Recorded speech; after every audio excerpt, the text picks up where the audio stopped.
Welcome. Sangeeta भलसिंग या माझ्या YouTube चॅनलवर तुम्हा सर्वांचे हार्दिक स्वागत. आपण बोर्ड प्रश्नपत्रिका पाहणार आहोत उत्तरासहित. तुमची उत्तरं बरोबर आलेली आहेत की नाही चेक करा. 12 मार्च 2022 रोजी झालेला पेपर आहे हा. विषय पॉलिटिकल सायन्स म्हणजे राज्यशास्त्र. आणि त्यामध्ये आपण प्रश्न क्रमांक 5, 6, 7 घेणार आहोत. भाग दुसरा व्हिडिओ लेक्चर केला आहे. पहिलं व्हिडिओ लेक्चर आहे ते या चॅनलच्या प्लेलिस्टवर जाऊन तुम्ही पाहू शकता. आज आपण प्रश्न क्रमांक 5, 6, 7 सोडवणार आहोत. चला तर पाहूया. इयत्ता 12वीची राज्यशास्त्राची प्रश्नपत्रिका आहे. त्याची उत्तरं कशी लिहायची पहा. 80 गुणांची ही प्रश्नपत्रिका आहे. सूचना महत्त्वाच्या वाचायच्या. सर्व प्रश्न सोडविणे अनिवार्य आहे म्हणजे आवश्यक आहे. 2. उजवीकडे दिलेल्या संख्या पूर्ण गुण दर्शवतात म्हणजे प्रश्नपत्रिकेत उजव्या बाजूला गुण दिलेले आहेत. आणि तिसरी महत्त्वाची सूचना सर्वच विषयात वापरायची. प्रत्येक नव्या प्रश्नाच्या उत्तराचा प्रारंभ नवीन पानावर करायचा म्हणजे नवीन प्रश्न नवीन पानावर. उपप्रश्न सरळ लिहायचे त्याच्यासाठी नवीन पानाची गरज नाही. पण नवीन प्रश्न नवीन पानावर म्हणजे 7 प्रश्न आहेत तर 7 प्रश्न जे आहे त्याची सुरुवात नवीन पानावरच आली पाहिजे. चला तर पाहूया प्रश्न क्रमांक 5.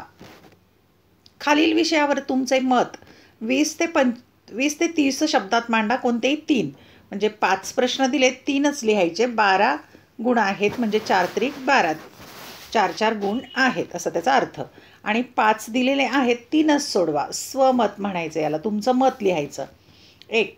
शांतता रक्षण हे संयुक्त राष्ट्राचे प्रमुख कार्य आहे. 2. प्रदूषण रोखण्यासाठी प्रभावी उपाययोजनेची गरज आहे. 3. राष्ट्राच्या प्रगतीसाठी शांतता व स्थैर्य याची गरज आहे.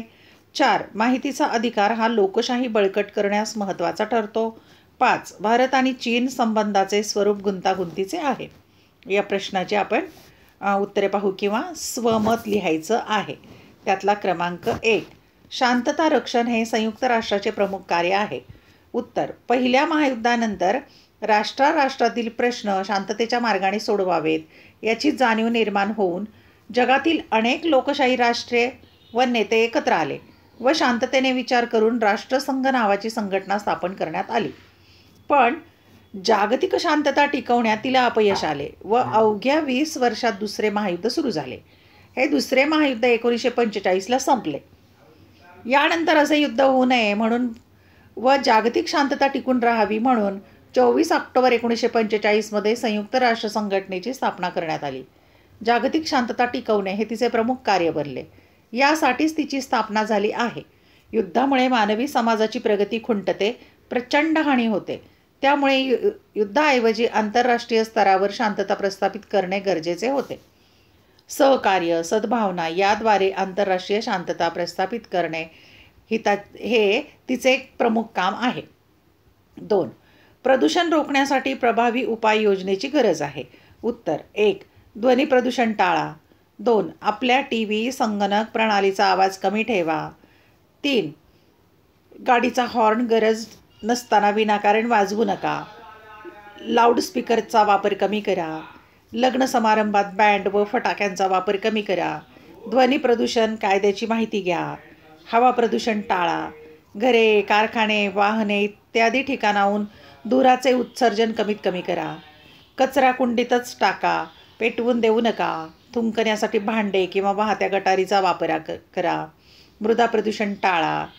रासायनिक खतांचा वापर कमी करा. कीटकनाशकांचा वापर कमी करा. शेतातील कचरा, शेण यांचा उपयोग बायोगॅससाठी वापर करा. जलप्रदूषण कमी करा. प्लॅस्टिकचा वापर कमी करा. कापडाची पिशवी वापरा. प्रश्न क्रमांक 3 आहे.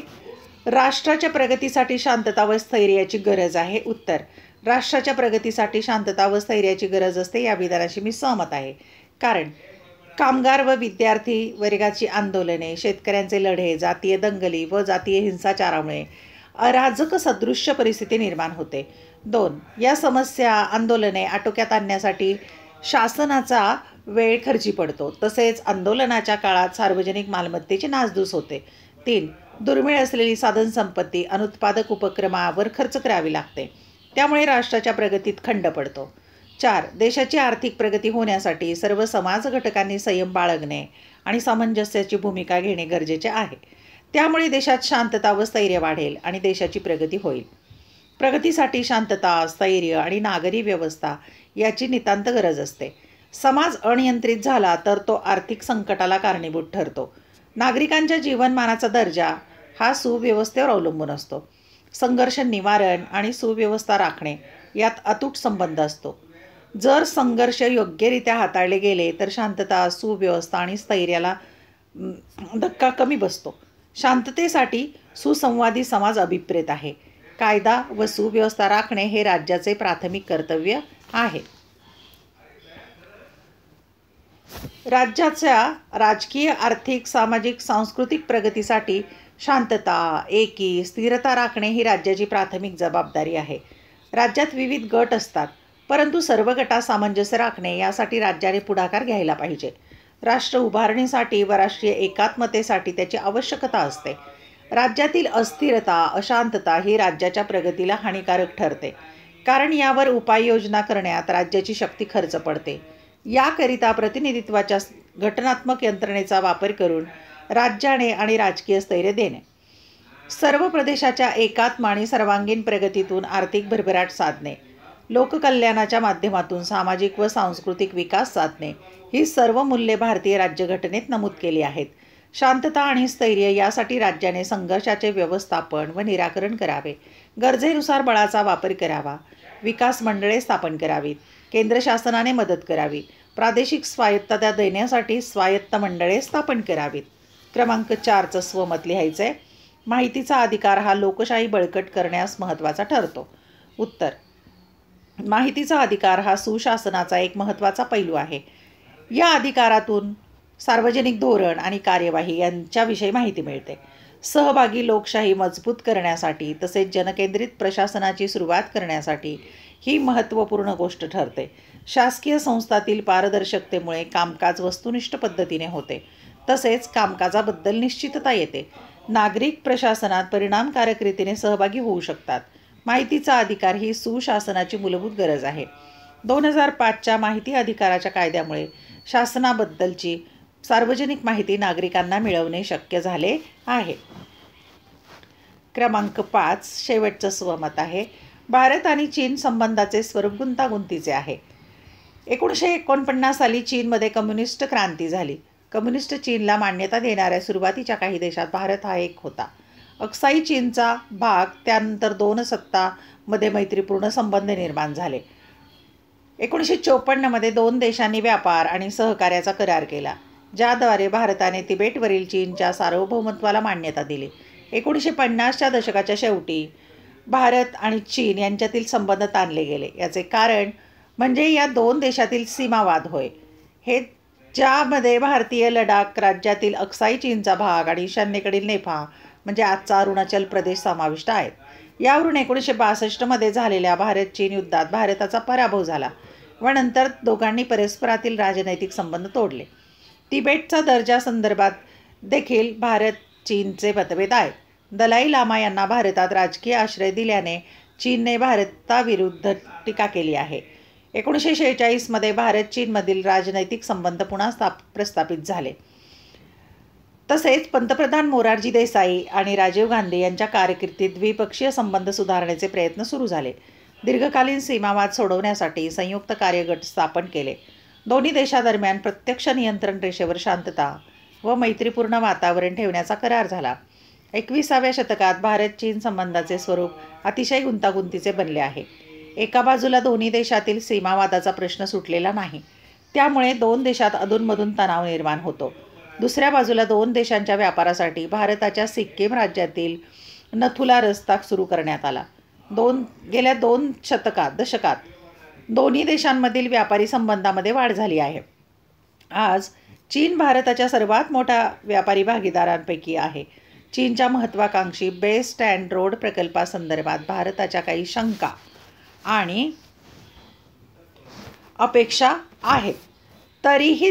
तरीही जागतिक व्यापार संघटना आणि वातावरण बदलाविषयीच्या वाटाघाटीत भारत आणि चीन एकमेकांचे भागीदार आहेत.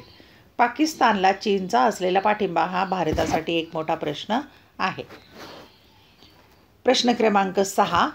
खालील प्रश्नांची उत्तरे 80 ते 100 शब्दातल्या कोणतेही 2च सोडवायचे आहेत आणि त्याला 10 गुण आहेत, म्हणजे 5 गुणांच्यासाठी एक प्रश्न. 4 प्रश्न दिले, 2च सोडवायचे. 1. पर्यावरणाशी संबंधित महत्त्वाच्या समस्यांची चर्चा करा. 2. आर्थिक प्रगती आणि समाज परिवर्तन ही उद्दिष्टे पूर्ण करण्याकरिता राज्याची भूमिका स्पष्ट करा. 3. सुशासनाच्या कोणत्याही 5 मूल्यांची माहिती लिहा. 4. समाजातील विविध घटकांच्या हक्कांच्या संरक्षणासाठी असलेल्या विविध आयोगांची माहिती लिहा. 1. पर्यावरणाशी संबंधित महत्त्वाच्या समस्यांची चर्चा करा. उत्तर: 1. हवामान बदल. हवामानाच्या बदलाचे प्रमुख कारण उत्सर्जन हे आहे. यामुळे दुष्काळ, वणवे, उष्णतेच्या लाटा आणि पूर यासारख्या वातावरणीय समस्या निर्माण होतात. 2. प्रदूषण. हवेचे प्रदूषण आणि हवामान बदल यांचा जवळचा संबंध आहे. हरितवायूमुळे उष्णता वाढते, तसेच महानगरांमध्ये दाट धुक्यांसारखे प्रदूषण वाढून लोकांच्या आरोग्याला हानी पोहोचते. 3. जंगलतोड. जंगले कार्बन डायऑक्साईड शोषून घेतात, जो इतर वेळी पर्यावरणात मिसळून जागतिक तापमान वाढीस भर घालतो. जंगलतोड झाल्यामुळे जंगलावर विसंबून असणारे प्राणी, पक्षी आणि मानवाच्या रोजच्या जगण्याचा प्रश्न निर्माण होतो. पाण्याची कमतरता. लोकसंख्या वाढ आणि हवामान बदलामुळे निर्माण होणारी दुष्काळी परिस्थिती यामुळे पाण्याची कमतरता ही आज मोठी समस्या भेडसावत आहे. स्वच्छ आणि सुरक्षित पाणी मिळवणे ही लोकांसमोरील एक मोठी समस्या आहे. जैवविविधतेचा ऱ्हास. जैवविविधतेच्या ऱ्हासामुळे अन्न सुरक्षेचा आणि लोकांच्या आरोग्याचा प्रश्न निर्माण होतो. हवामान बदल हेही जैवविविधता नष्ट होण्याचे कारण आहे. प्रश्न क्रमांक 2 आहे, आर्थिक प्रगती आणि समाज परिवर्तन ही उद्दिष्टे पूर्ण करण्याकरिता राज्याची भूमिका स्पष्ट करा. उत्तर: राष्ट्रवाद, धर्मनिरपेक्षता, लोकशाही, आर्थिक प्रगती आणि समाज परिवर्तन यासारखे उद्दिष्ट राज्याची भूमिका स्पष्ट करतात.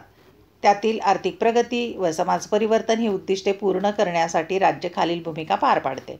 1. शांतता आणि सुव्यवस्था. राज्य समाजात शांतता आणि सुव्यवस्था प्रस्थापित करते. राज्याचा मूळ हेतू देशाचे संरक्षण करणे हा आहे. या कार्याला राष्ट्र उभारणीचे कार्य असे संबोधले जाते.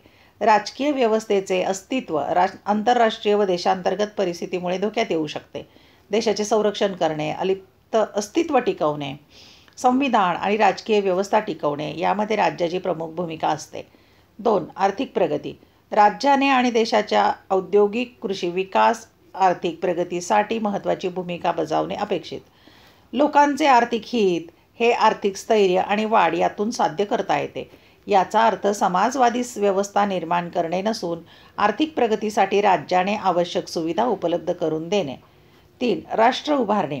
समाजातील विविधतेमुळे राज्याचे विघटन होणार नाही याची काळजी राज्याने घ्यायची असते आणि राष्ट्रीय एकात्मतेच्या संकल्पनेचा राष्ट्र उभारणीशी अत्यंत जवळचा संबंध आहे.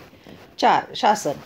समाजातील लोकांचा राज्याच्या निर्णय प्रक्रियेतील सहभाग हे सुशासनाचे लक्षण आहे. यालाच लोकशाहीकरण किंवा लोकसहभागी राज्य असे म्हणतात. राज्यकारभार करणे ही राज्याची प्राथमिक जबाबदारी आहे. लोकांचा राज्याच्या निर्णय प्रक्रियेमध्ये सहभाग घडवून आणणे हे सुशासनाचे लक्षण आहे. 5. समाज परिवर्तन म्हणजे लोककल्याण. सामाजिक न्याय, वाजवीपणा, समानता या तत्वाचा वापर समाज परिवर्तनासाठी म्हणजे लोककल्याणासाठी करणे. समाजातील असमतोल दूर करून दुर्लक्षित घटकांचे दुःख निवारण करणे ही राज्याची जबाबदारी आहे. प्रश्न क्रमांक 3. सुशासनाची कोणतेही 5 मूल्ये लिहा. 1. उत्तर आहे पहिलं, सहभागात्मक. हा सुशासनाचा महत्त्वाचा घटक आहे. लोकशाही व्यवस्थेच्या परिणामकारक कार्यासाठी लोकसहभाग आवश्यक असतो. जनतेचा आवाज म्हणजे विचार आणि मागण्या शासनापर्यंत पोहोचवल्या जातात. शासकीय निर्णय प्रक्रिया आणि अंमलबजावणी यामध्ये सहभाग घेण्याची संधी लोकांना मिळते, म्हणजेच प्रतिनिधींना सहभागी करून घेता येते. 2. कायद्याचे राज्य. संविधान म्हणजेच देशाच्या सर्वोच्च कायद्याचे राज्य हे सुशासनाचे महत्त्वाचे मूल्य आहे. संविधानातील मूल्ये प्रशासनाला योग्य मार्ग दाखवण्याचे कार्य करतात. कायद्यासमोर सर्वांना समानतेची वागणूक दिली जाते. न्याय आणि योग्य राज्यव्यवस्थेत लोकांच्या हक्काची हमी दिली जाते. 3. पारदर्शकता. पारदर्शकता या मूल्यामुळे गुप्ततेच्या प्रक्रियेला आव्हान मिळाले आहे. त्यामुळे लोकांना सरकारच्या कामावर लक्ष ठेवणे शक्य झाले आहे. 2005 पासून भारतात माहितीचा अधिकार कायदा लागू करण्यात आला. त्यामुळे नागरिकास शासकीय कामकाजाविषयी माहिती मिळणे शक्य झाले आहे. 4. प्रतिसादात्मक. सुशासनामध्ये विविध संस्थांमार्फत आणि प्रक्रियांमध्ये सर्व भागधारकांना ठराविक कालमर्यादेत सेवा देणे आवश्यक आहे. नागरिकांच्या समस्या आणि प्रश्नांबाबत शासन संस्था त्वरित निर्णय घेते आणि त्यानुसार धोरणाची आखणी करते. 5. सहमती दर्शक. प्रत्येक समाजात कोणत्याही मुद्द्यावर वेगवेगळे दृष्टिकोन आढळतात. सुशासनामध्ये समाजातील विविध घटकांमध्ये सुसंवाद होणे अभिप्रेत आहे. त्यामुळे संपूर्ण समाजाचे हित कशात आहे आणि ते कसे साध्य करता येईल याबाबत एक व्यापक सहमती तयार करण्यास मदत होते. शाश्वत मानवी विकास घडवून आणण्यासाठी उद्दिष्टे कशी साध्य करता येतील याबाबतही व्यापक आणि दीर्घकालीन दृष्टिकोन स्वीकारता येतो. 6. समता आणि समावेशकता. समाजाचे हित हे सर्व सदस्यांच्या मनात आपण या समाजाचे भाग आहोत ही भावना रुजवण्यावर अवलंबून असते. कोणाच्याही मनात आपण समाजाच्या मुख्य प्रभावापासून बाजूला आहोत अशी भावना नसावी. यासाठी सर्व गटांना, विशेषतः दुर्बल घटकांचे हित साधण्यासाठी आणि सुधारणा करण्यासाठी त्यांना संधी दिली जावी. 7. परिणामकारकता आणि कार्यक्षमता. सुशासन म्हणजे समाजातील संस्थांनी आणि प्रक्रियांनी साधनसंपत्तीचा सुयोग्य वापर करून समाजाच्या गरजा पूर्ण करणे. सुशासनात अंतर्भूत असलेली कार्यक्षमतेची संकल्पना म्हणजे नैसर्गिक साधनसंपत्तीचा वापर आणि पर्यावरण रक्षण होय. 8. उत्तरदायित्व. सुशासनात उत्तरदायित्व या संकल्पनेला खूप महत्त्व आहे.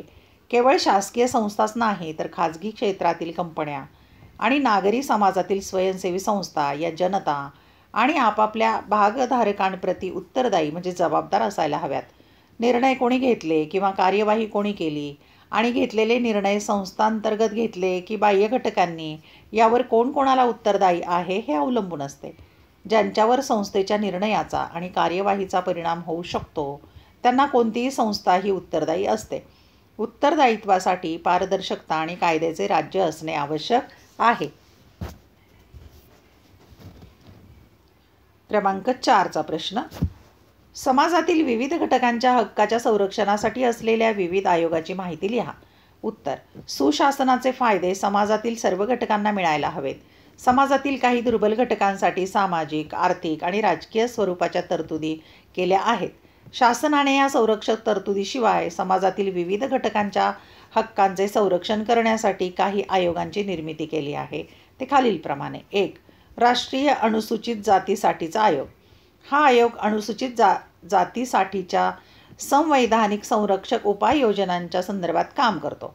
अनुसूचित जातींना अधिकारापासून वंचित ठेवले गेले असेल तर अशा प्रकरणांची चौकशी करतो. 2. राष्ट्रीय अनुसूचित जमातीसाठीचा आयोग.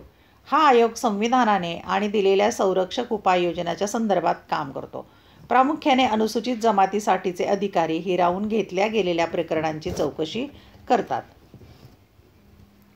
क्रमांक 3. राष्ट्रीय मानवाधिकार आयोग. संविधानाने हमी दिलेल्या जीविताचा हक्क, स्वातंत्र्याचा हक्क, समता आणि प्रतिष्ठेच्या अधिकारांच्या संरक्षणासाठी हा आयोग काम करतो. 4. राष्ट्रीय महिला आयोग.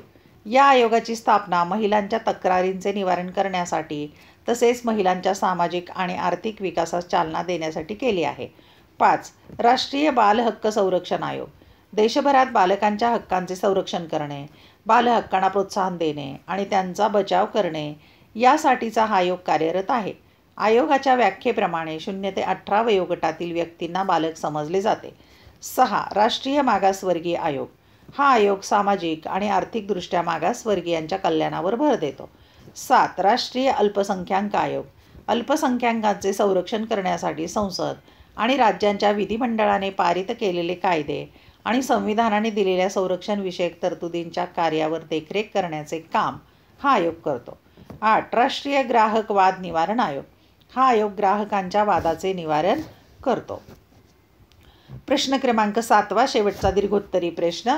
खालीलपैकी कोणत्याही एका प्रश्नाचे उत्तर दिलेल्या मुद्द्यांच्या आधारे 150 ते 200 शब्दात स्पष्ट करा. 10 गुणांचा प्रश्न आहे हा. एकच लिहायचा आहे. 2 दिलेले आहेत, दोन्हीपैकी एकच लिहायचा आहे. प्रश्न आहे पहिला. जागतिकीकरणाच्या संदर्भात राजकीय घटकांवर लक्ष केंद्रित करणारे खालील मुद्दे स्पष्ट करा. जागतिकीकरणाच्या संदर्भातले 5 मुद्दे दिलेत ते स्पष्ट करायचे. अ. जागतिकीकरणाचा अर्थ. ब. लोकशाहीचे महत्त्व. क. राज्याचे स्थान. ड. बिगर राजकीय घटक आणि ई. मानवी हक्क. किंवा दुसरा प्रश्न सोडवायचा. भारताच्या परराष्ट्र धोरणाला प्रभावित करणारे घटक खालील मुद्द्यांच्या आधारे सविस्तर स्पष्ट करा. भौगोलिक घटक, ऐतिहासिक घटक, आर्थिक घटक, राजकीय घटक, आंतरराष्ट्रीय व्यवस्था. चला तर याचा आपण सविस्तर उत्तर लिहूया मुद्द्यांच्या आधारे. पहिला प्रश्न, जागतिकीकरणाच्या संदर्भात राजकीय घटकावर लक्ष केंद्रित करणारे खालील मुद्दे स्पष्ट करा. जागतिकीकरणाचा अर्थ, देशाच्या भौगोलिक सीमा क्षेत्राच्या बाहेर आर्थिक प्रक्रियांचा विकास आणि विस्तार म्हणजे जागतिकीकरण होय. या प्रक्रियेच्या अंतर्गत जगातील विविध देशांमधील संलग्नता आणि परस्परावलंबन यात वाढ होते. या प्रक्रियेत देशाच्या सीमा क्षेत्राबाहेर भांडवल, वस्तू, उद्योजक, व्यावसायिक आणि मनुष्यबळ यांचा मुक्त संचार होणे अपेक्षित आहे. राष्ट्रीय अर्थव्यवस्थेचे जागतिक अर्थव्यवस्थेत परिवर्तन होण्याच्या प्रक्रियेला जागतिकीकरण म्हणतात. या प्रक्रियेत मुक्त व्यापार अभिप्रेत असल्यामुळे आयात निर्यात निर्बंध कमी होणे अपेक्षित आहे. लोकशाहीचे महत्त्व, 1889च्या पूर्व युरोपातील क्रांती आणि सोव्हिएत रशियाचे विघटन यांच्याकडे कम्युनिझमचा झालेला अंत अशा स्वरूपात पाहिले जाते. जग हे लोकशाही व्यवस्थेच्या दिशेने वाटचाल करत आहे असे मानले जाते. सहभागी राज्य, नागरिक केंद्रित प्रशासन आणि सुशासन या संकल्पना आता महत्त्वाच्या वाटत लोकशाही व्यवस्थेत निर्णय बहुमताने घेतले जातात. सहभागी शासन व्यवस्थेत त्या पारंपरिक निर्णय प्रक्रियेच्या पलीकडे जाऊन समाजातील सर्व घटकांना निर्णय प्रक्रियेत सामील करून घेतात. नागरिक केंद्रित शासन आणि सुशासन व्यवस्थेत नागरी समाजाच्या सहभागावर भर दिला जातो. पुढचा मुद्दा आहे राज्याचे स्थान. जागतिकीकरणाच्या संदर्भात असे म्हटले जाते की आता राज्याचे महत्त्व कमी होत चालले आहे. सार्वभौमत्व हा राज्याचा एक महत्त्वाचा घटक आहे. सार्वभौमत्व ही संकल्पना राज्याच्या अधिकार क्षेत्राशी जोडली गेली आहे. त्याच्याच आधारे राज्याला आपल्या अधिकार कक्षेत कायदा करण्याचा अधिकार असतो. या सार्वभौमत्वावर अंतर्गत व बाह्य घटकांकडून आघात होत आहे असे म्हटले जाते. आंतरराष्ट्रीय कायद्याचा विस्तार, प्रादेशिक आर्थिक संघटना, बाजारपेठेचे जागतिकीकरण, पर्यावरण आणि मानवी प्रश्नांबाबतची वाढती चिंता ही सर्व बाह्य आव्हाने आहेत. तर राष्ट्रीय पातळीवरील सहमती अभाव, यातून निर्माण होणारे मतभेद, वाढता वांशिक राष्ट्रवाद, बिगर राष्ट्रीय घटकांचे कार्य, तसेच पर्यावरण, लिंगभेद आणि मानवतावादी समस्यांना मिळालेले केंद्रस्थान ही सर्व अंतर्गत आव्हाने आहेत. बिगर राजकीय घटक, नागरी समाजात मिळालेल्या वाढत्या महत्त्वामुळे बिगर राजकीय घटक पुढे आले. म्हणून स्वयंसेवी संघटना आणि गैर सरकारी संघटना NGO नॉन गव्हर्नमेंट ऑर्गनायझेशन महत्त्व प्राप्त झाले. या संस्था मानवी समस्यांच्या प्रश्नावर भर देतात. आज आंतरराष्ट्रीय संबंध हे केवळ राष्ट्राच्या संबंधापुरते मर्यादित राहिलेले नाहीत. बिगर राजकीय घटकांचा देखील समावेश झाला आहे. ॲम्नेस्टी इंटरनॅशनल, ग्रीनपीस मूव्हमेंट यासारख्या संघटनांप्रमाणेच दहशतवादी गट देखील या बिगर राजकीय घटकांमध्ये सामील होतात. मानवी हक्क, जागतिकीकरणाच्या युगात मानवाधिकाराचे संरक्षण हा एक महत्त्वाचा विषय बनला आहे. परंतु विकसित आणि विकसनशील देशात मानवाधिकाराच्या दृष्टिकोनात फरक करण्याची गरज आहे. तिसऱ्या जगाच्या दृष्टीने म्हणजे भारतासारख्या देशात नागरी आणि राजकीय हक्काच्या आधी आर्थिक विकास साधण्याची गरज असते. तसेच वैयक्तिक अधिकारापेक्षा समाज आणि कुटुंब यांचे महत्त्व अधिक आहे. उदाहरणार्थ, भारतीय संविधान आणि सामाजिक न्यायावर आधारित भर देऊन अन्न, वस्त्र, निवारा, शिक्षण, स्वास्थ्य यांना प्राथमिक महत्त्व दिले असे म्हटले जाते. वितरणात्मक न्याय मिळवून देण्यासाठी लोककल्याणापेक्षा स्वातंत्र्य शतकावर जास्त भर दिला जातो. म्हणून राष्ट्रांना आपला इतिहास, संस्कृती, राजकीय व्यवस्था आणि अर्थव्यवस्था या आधारे मानवी हक्कांबाबत निर्णय घेण्याचा अधिकार दिला पाहिजे. थोडक्यात नागरी आणि राजकीय हक्क, स्वातंत्र्य या पाश्चात्य दृष्टिकोनातून प्रत्यक्षातील स्थानिक परिस्थितीशी सांगड घालण्याची गरज आहे. आता आपण दुसऱ्या प्रश्नाचं उत्तर पाहूया. एकच लिहायचं, दोन्हीपैकी 10 गुणांच्यासाठी. 2. भारताच्या परराष्ट्र धोरणाला प्रभावित करणारे घटक खालील मुद्द्यांच्या आधारे स्पष्ट करा.